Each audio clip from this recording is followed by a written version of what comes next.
Дай! Дай! Дай! Дай! Да ги пусам! Някой сме имали певици. Вика беше. Много добре беше, нали? Много добре беше, нали? Факта, че беше е показателен.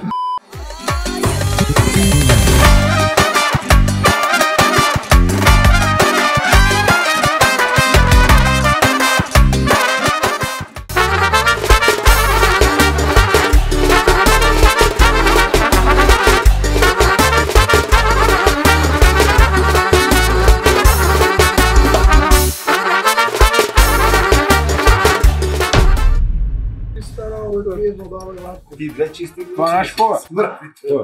Това знаеш какво? Това намеси яйцето от Руселин. Бах, какво има тук? Бах, какво това?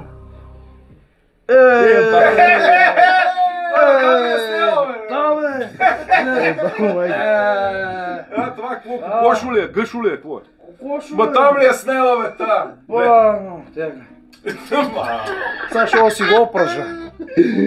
Мамо. Яйца обувка. Ба. Къде намери по обувката с населя? Там па ли снесе, бе,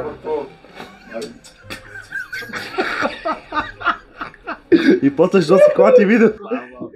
Запазил си го, бе. Свариме го и сега си го ядеме, пичо. Ай. Мама сте го преварили, ми се струва. Малко е преварено, трябваше по-малко. Виж тук е посивело е малко. Там докато включи всичките кабели и то се превари. Добре, Спусна го. Какъв е проблема сега?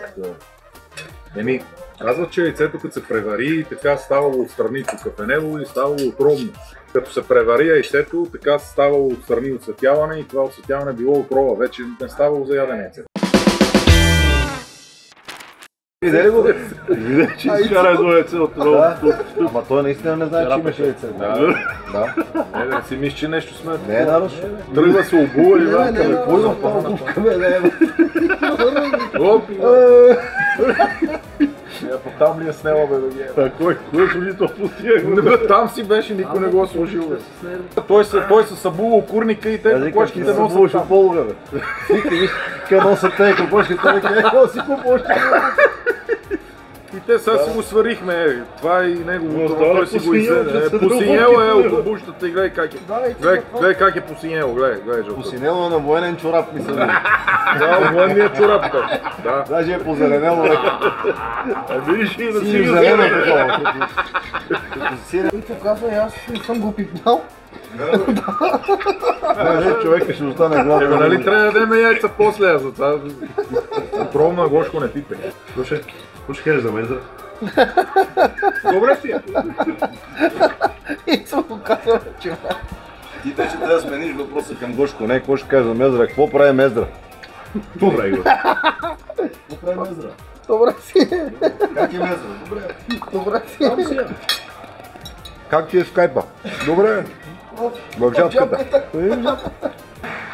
А ти казваш, че не пиеш? Никога. Ти си като мене. Нали? Не знаеш колко пущаш. Не знаеш колко пущаш. Това съм те писал, ловеца на глави. Да се отуваш на пиене на... Не да изкарам курс. И аз съм почнал в 5 годишен. Па ти си тук с трима инструктори. Висша класа. Това само трябва да туриме тук на телефония, едно уло отгоре. Julian! Учебен и спазвай дистанция, защото после... Оп, еднакво. Може се, когато Такове спира внезапно. Непобедимите базови спира. Значи Гошко ли пие? Гошко, примерно. Гошко е спринтьор. Той в годината пие един път, ама като седне, го захранваме с такива директно в бъбриците, едни рици влизат. Оставчика на алкохол не мога да смогне. Докато ние сме скромни, по-малко и цяла година. С Мишо сме го виждали. Става зъл. Това е лош. Зъл ли си, бе, Гош? Изискващ. Не, да. Едва се оттъмнах от него. Може би, да, наистина. Ще идваш, вкъщи да пия. Какво да пия, бе, аз съм на работа. Как ми избегах? Той затова не работи. Безработен е. Защото един не знае кога ще реши в годината да се напие един път. И за какво? Това е- го изгубват Кой ще го вземе на работа? Тъмън почне някъде и айде. Малко прочетох коментар, че много интересува хората, като казваш исторически факти за градовете. Мога да ти кажа, това също беше се води исторически факт, защото впечатление от преди 35 години горе. Знаете, Мездра е гара разпределителна на железопътната мрежа в северо-западна България, пътна мрежа. Аз съм от Видин. Колегите там знаят, някой път като дойдеш с нас във Видин, ще видиш какво значи така, ЖП перифразирано път без изход. Всички ЖП гари са така и влака минава при тях. Само във Видин е така и влака спира и няма повече.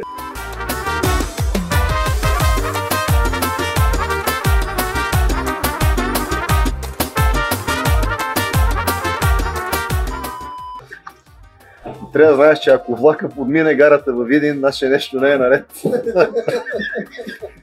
Ще има проблем в семафорната система. Да. А пък ти остави, ако се засили и я подмине, не се знае докъде може да стигне. Това ще видиш влака амфибия. Но както и да е, исках да кажа, че оттам тръгвахме, аз като бях ученик в София, на военно-музикалното училище. Тръгваме някакви души колеги с инструментите и по пътя покрай монтанските села, а и в Монтана се качваха още колеги. Само че тези монтанчаните учиха в Плевен, които с няколко видинчани в Плевенската музикална. А ние един отбран отбор юнаци с военни униформички учихме в София във военното училище, като събереме всички и окупираме кюшето на някой вагон там пред туалетните. И се започваше едно свирене до Мездра. Ама вече на Мездра влизаме с гръм и трясък, влака влиза и гърни от саунд и отворени прозорци. И на Мездра всичко отихва, защото едните, които са за Плевен, слизат. Тоест даже не слизат, ами там откачват вагоните. Поема ги друг локомотив и продължава за Плевен, а ние се продължаваме за София. Да. Знаеш как викаха на видинския влак? Как? Мазния. Кючека продължава! Мазе? Мазния влак, да. Че като са. Курвите, като дойде вече там. Аз лично съм пренасял свинска глава, цяла свинска глава. Туби с вино, туби сини, но да не ти разправям. Разбира се, половината продоволствие приключваше още на Мездра. Малко стигаше до София. Това стигава. Мога да разбереш по саунда. Така, виж колко неща казах за Мездра. Почти нищо, освен че е гара разпределителна. Малко настойно. Истината е, че е старо римско селище. Верно. Да, точно е това. Старо римско селище в търговски център. Без никаква шега и никаква ирония държа да отбележа и да потвърдя, че Гошко е носител на специалната награда на краля на Катар Златна палка. Истината е обаче друга. Наградата е златни палки, но понеже той трябва да се оправдае през жена си къде е едната. И затова вика, че е златна палка. Краля му даде две. Да, така е. Той поне чека да изберат Тръмп, златото скочи и едната палка веднага. Това ще стане. Няма да кажем къде е другата. Жената един ден ми вика, престани да псуваш, че писна ми вече, вика до тук не дойде. Викам и аз се оплаквам от чаката. Жената се оплаква, че много псувам, някакво ще прави да нещо си да запрада. Това е пък ти почнал си. Леко по леко сваляш. Почнал си и ги спираш тия псуване. Ами почваш. Сваляш ги от 3 в изречение на 2 този месец. Абсолютно ли? Караш до лятото, след това на есен сваляш до Не една. може, това нали знаеш, това ние по Врачанския, Монтанския край, тук е северозипач на България. Това е Това си ние, като в английския you know. това си ние така сме се родили. Ние нямаме такова, you know. Ние имаме да говорим. Ние нямаме такова, you know. Understanding? Жена. Whenever you know, finally, Сега, къде лъжи бъдат? Да. Ева, това къде он я рекал на жена си. Жена, опни това дивана на Шурека да си легне. О, не, нещо. Че сьода. Не, сио. Не мой се Ще има, слагам пеги. После ще има въпроси отгоре, бе, кой е това фегава? Кажеш въпроса за певица. Не, просто стана въпрос, че не знаеме какво е с певица. Все сме били без певица. И се викаш по без певица. Ама като не сме имали певица, как да знаем как е с певица и как е без певица. Това стана въпрос миналия път. Разбирам, че не сме Я не имали. съм бил миналия път за това. Да, не си наясно. Не съм наясно. Не си наясно с въпроса. Някои сме имали певица, така че. Ема и аз съм. Вика беше. Много добре беше, нали? Много добре беше, нали? Факта, че беше, е показателен. Нали много добре беше той? Беше. Ако е било много добре, щеше да е. А то понеже не е, а беше, значи прави сметка. Значи си по-добре да беше. По-добре Значи, никой без певици. да си пеят сами, има си квартет Славе. Леп няма ли да ядат? Те не трябва да пеят по тебе. Сестри Бисерови. Да си пеят. По толкова е задължително пеенето и то да е с певица, оркестъра става оркестър за инструментални произведения. Никакви вокали. Ще правим само хитове и ще караме публиката да пее. И сега! Да ви чуя! Да сложим публиката. Да.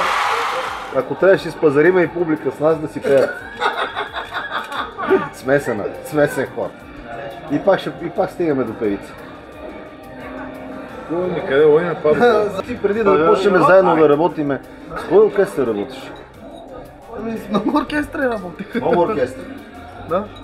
Едновременно. Ами... Днеска с това оркестър.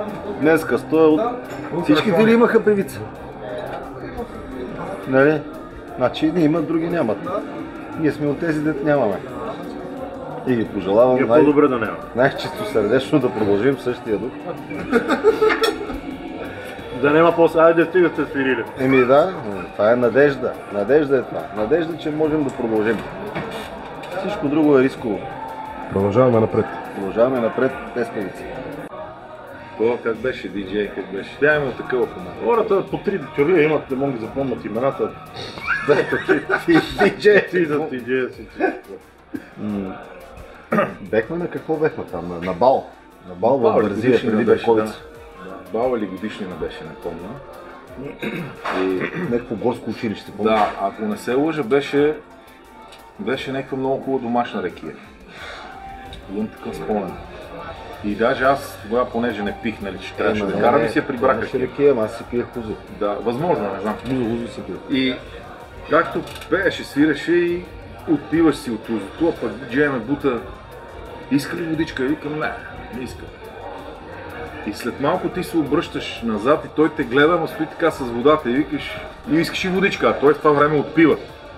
В това време си отпива, обръща се назад, за да отпие. Отпива, той му вика: искаш и водичка. И началник само отпива и... Демек, не. Викаме: аз казах ли, че не иска вода? Какво го караш? Викам: вода да пие. От тогава това му е И от тогава цяла вечер смех само водичка. Водичка искаш? Много се смея тогава цяла вечер. После месеци наред след това. Гъм са искали водичка. Това лиши. Ljudi je Благоевград. Да се извунзи хубаво. Това беше тази дискотека с едни железни стълби отзад към задния вход. И беше зимно време и беха замръзнали. Се качвахме до тези стълби, се качваме нагоре багажа и Мишо отгоре от стълбите, но така това беше над 1 метър височина. Носех една тромпетка и от другата страна нещо. Да. Ние се разпраче всеки гайди, всеки тромпетки, топане, само всичко се разпраче да го ебе. Кое на къде? Я казали ли ти за да го ебе? Какво се разпраче? но без това не мога. Жената и вика ти много чува. И викаш, you know. Иначе не мога да се иска, ако не Се разфраче, you know. Се разфраче тия гайди, you know. Няма да го еба да викаш, you know. Това няма вика. Се разфраче тия гайди, you know. Представи си да се обърка, се разфърче тия гади, you know да го не знае в Америка ли е къде. Да, you know да го А пък аз на едно участие в Пловдив, една сцена така голяма.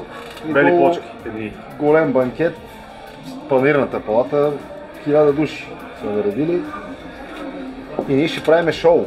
И аз подавам сигнал на колегите от сцената и ще скочиме от сцената долу. То е такова под метър, да речем, последно от тази маса. Малко по-височко беше. Обаче мен едното колено ми подава. Много често. И аз в ентусиазма, сега ще скочиме да слеземе долу сред хората, фул контакт. И при скока всички млади еленчета от групата скачат, пружинират, аз се скоквам коленото като подаде и през рамо с тромпетката, само че държим гайдата да не стане фаул. Само. Так, се изправят. Като и-ха! И ставам все едно нарочно съм го отиграл. Ето виждате ли какъв Да. Аз викам,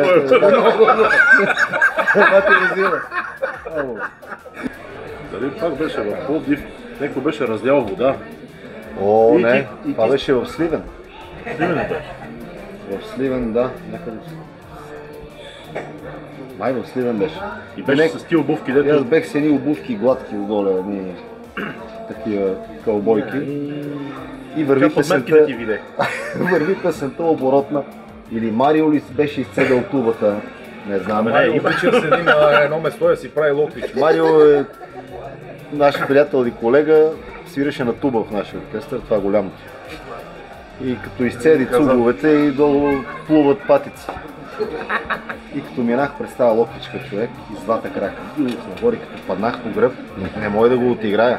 За мен ми излезна въздуха, плуват. А отгоре върви плейбек. Алеле, мати, ги без гайни крайници! Аз ви, you know, едва ме дигнаха да завърша. Ама верно. You know. Да. Стария ли, младия? Стария Мишо, младия. Его, най-младия. И най-якия. Най-якия!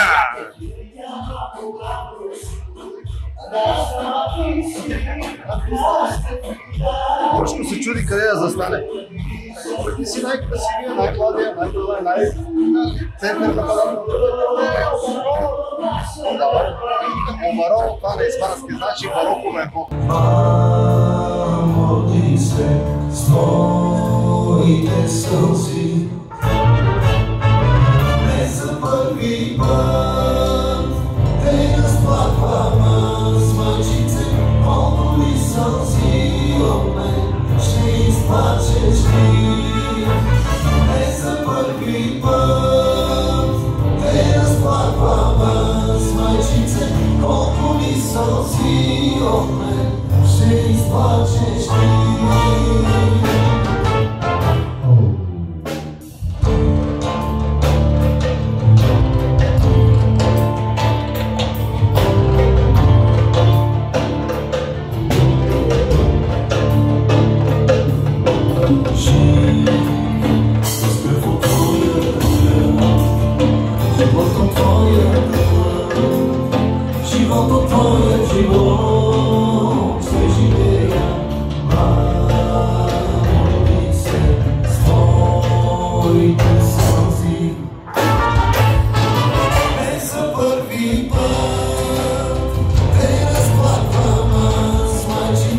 Колко ли сълзи от мен ще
Не, това е американско хоро. Сега ще ви кажа, то е северо-западно, но американско и е от Сиатъл.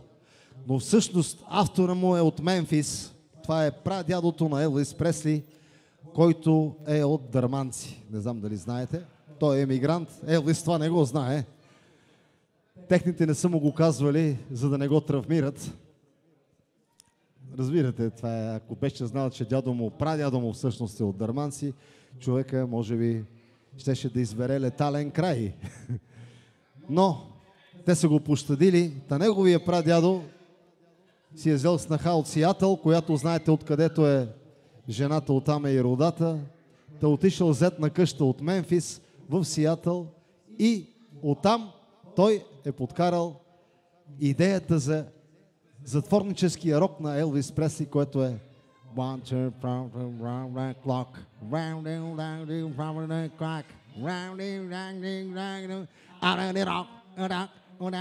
Нали? Сещате се. Само, че всъщност прадядо му на Елвис, който ви казах, че от Дърманци емигрирал в Мемфис и се оженил за една дама от Сиатъл. Първите думи на английски, които е научил, и това е да брои до 4. 1, 2, 3, 4. И го е научил в ритъма на дърманското хоро. Ето така. Дай, бац.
Ето, че прекинате на мечката главата.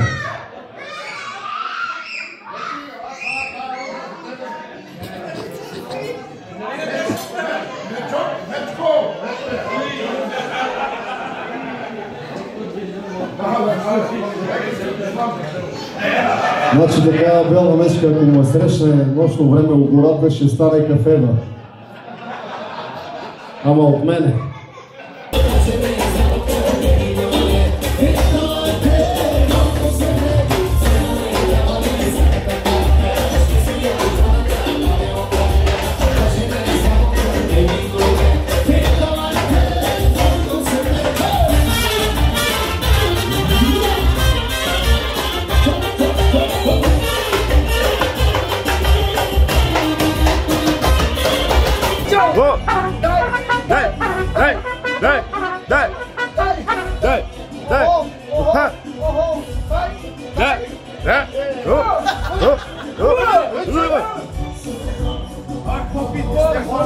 Да ги познавам! You know. Защото Черно море много е